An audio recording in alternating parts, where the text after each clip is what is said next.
Good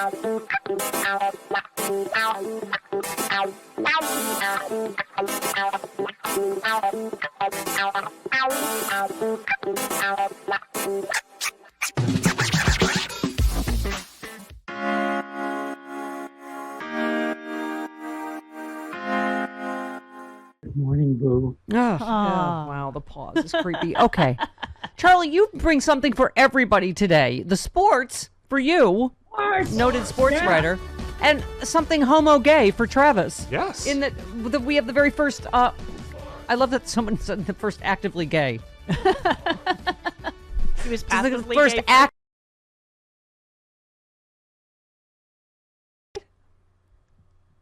Charlie? I'm sorry. No, he's the first guy on a regular NFL roster. There was Michael Sam a few years ago, but he was a draftee who frankly wasn't good enough to play in the league. This guy's good enough to play in the league. This guy's Raiders, the real thing. Raiders defensive end. And am I saying that right? Carl Nassib? He's cute. I believe Nassib is correct. Yes. Yeah. He's the NFL's first openly gay player, as Charlie just said. He was on his Instagram. He said, I just want to take a quick moment to say I'm gay. Well, that's how I came out. It's like 23 after I'm gay. Anyway.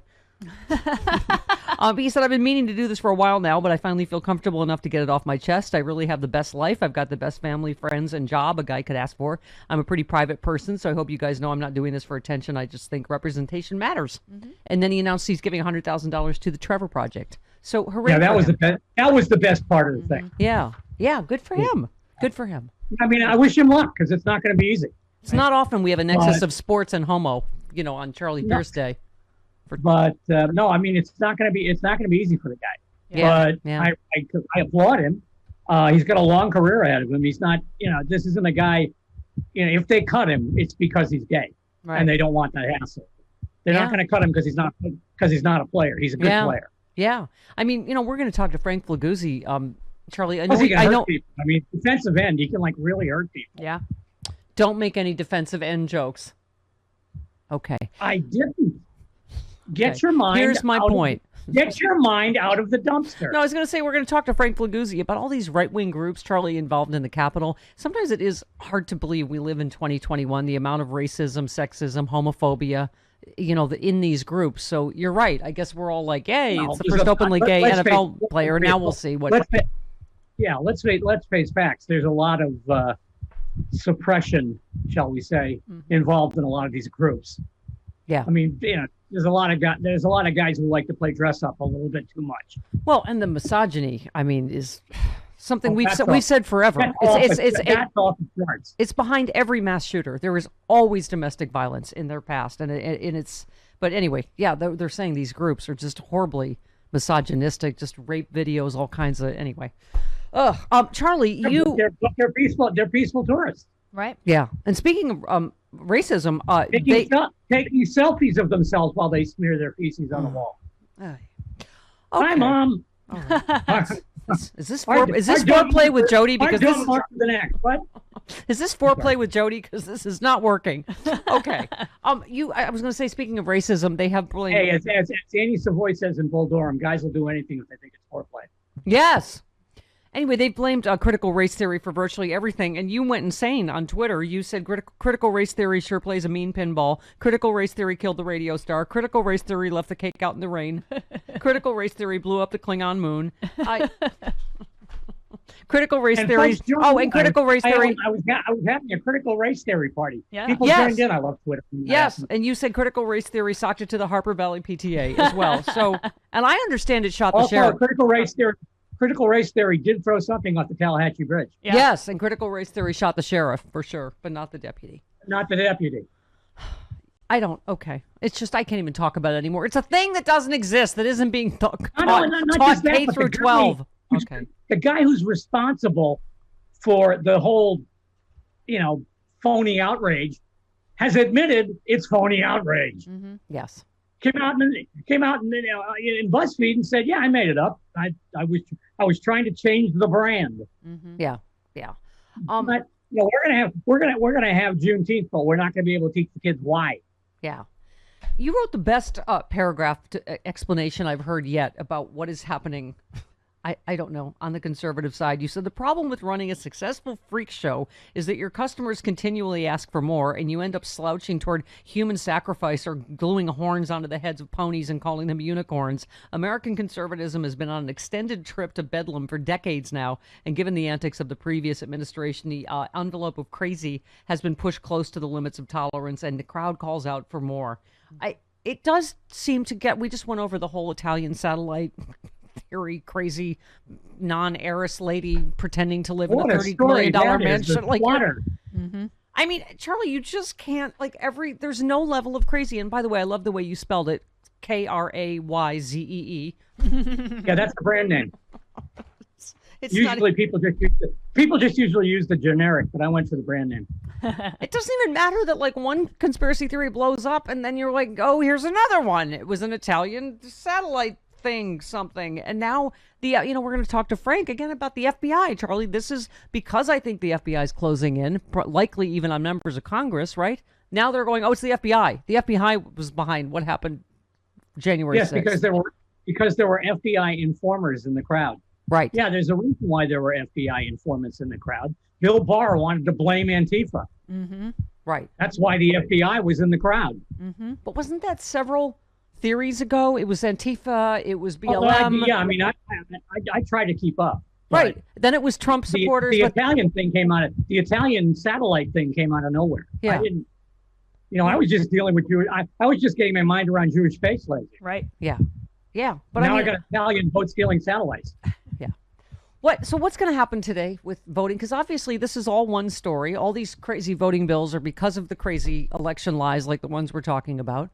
So they have made up laws based on insane that Donald Trump said. So what happens today, do you think, in the Senate?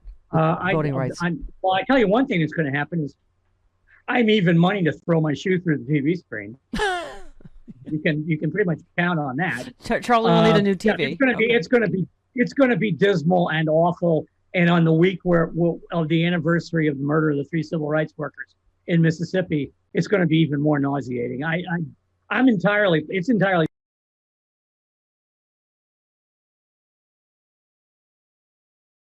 lies and Democratic timidity on this particular issue.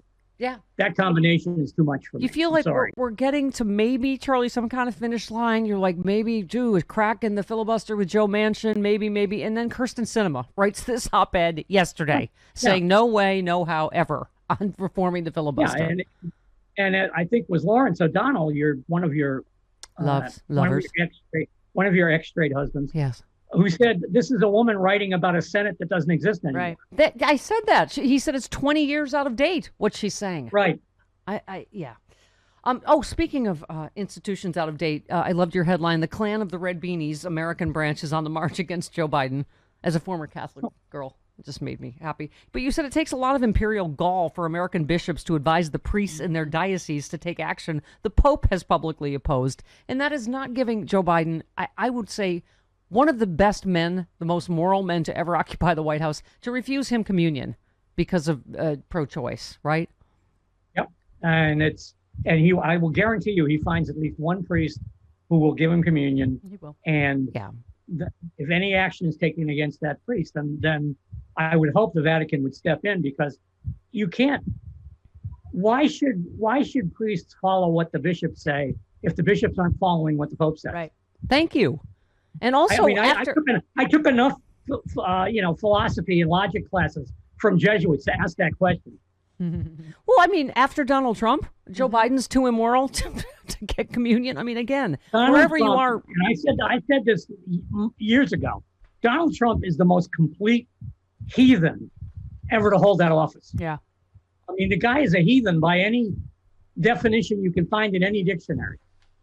Yeah. And yet, we're gonna draw the line at Biden. They sense, I think, that first of all, the reactionary cardinals appointed by John Paul II and Benedict are dying out. Mm-hmm. Yeah, and they're scared, like the Republicans in the Senate who are scared to death about Democratic presidents nominating judges.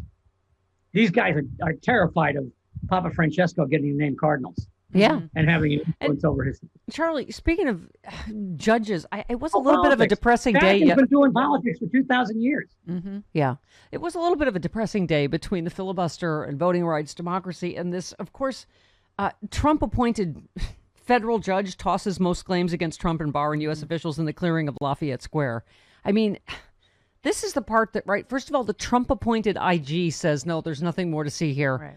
And now a Trump-appointed judge dismissed most claims by the ACLU and Black Lives Matter, many others who in lawsuits accuse the Trump administration of authorizing an unprovoked attack on demonstrators in Lafayette Square. The plaintiffs asserted the government used unnecessary force to enable a photo op of Trump holding a Bible outside St. John's Church. The judge called the allegations that federal officials conspired to make way for the photo too speculative. He also ruled federal defendants such as Bill Barr and police chief are immune from civil suits, could not be sued for damages. Black Lives Matter as a group could not show as directly injured by actions against individual demonstrators. Here's the weird part. So the judge admitted that Trump tweeted threats and encouragement of violence against protesters, ordered Barr to take charge of the situation before Barr mobilized law enforcement and appeared at the square just before it was cleared. The judge also said the square was cleared right before Trump, Barr, and Espers walked to the church, but these events weren't enough to support other allegations of unlawful acts. Explain that to me, Charlie. It's a marvelous environment for coincidence. What can I tell you? All this stuff happening at once, and the president just deciding to, carry his upside down Bible across the park, and it has nothing to do with anything. I mean, it's appalling. Yeah, and it's going to be with us for a while. I mean, it will linger in the government for a long time. Yeah, depending on if we hit cases with these Trump-appointed, these unqualified right-wing Trump-appointed judges. ACLU said today's ruling essentially gives the federal government a green light to use violence, including lethal force against demonstrators, as long as federal officials claim to be protecting national security. Not only is this decision a stunning rejection of our constitutional values and protesters' First Amendment rights, but it effectively places federal officials above the law. I mean, I think people are getting just really demoralized by, are we going to see, is justice coming? Ron DeSantis signed a law that made it a lesser criminal offense to drive your truck into a demonstration. Yeah, that's their reaction to Heather Heyer getting killed. Is to make. I said that's their reaction to Heather Heyer getting killed. Let's make that legal. Right. It's okay. And which horrible Republican governor, Charlie, just said it's okay to keep your dog chained up outside all day long? Was that Texas? Texas, I believe. Abbott. Actually, Greg Abbott's had a hell of a week. It might be him. Yeah. Yeah. I mean, they're just horrible. He's signing all kinds of stuff into law. The people mocking Joe Biden and the Biden family after their beloved dog dies this week, there's no lines of awfulness that are too right. Do you have you at last no decency, sir? The answer is yes, I have no decency. Right. Yeah, exactly. Now, yes. That used to be a problem, but it's not anymore. Right. I thought you were going to say, yes, I have no bananas, but you fooled me there, Charlie. No, I'm just happy to see you. Okay. Say goodbye to your lover. We must be Goodbye, Jody. Goodbye, Charles. It's always a pleasure. Bye, everybody in the studio. Glad to see you guys there. Yay. We can have nice things again. Love you, Charlie. I know. I got to get to Los Angeles again. Bye. Do it. 48 minutes after the hour, Jody Hamilton in studio. Frank Flaguzzi, former FBI, coming up. Stephanie Miller Show.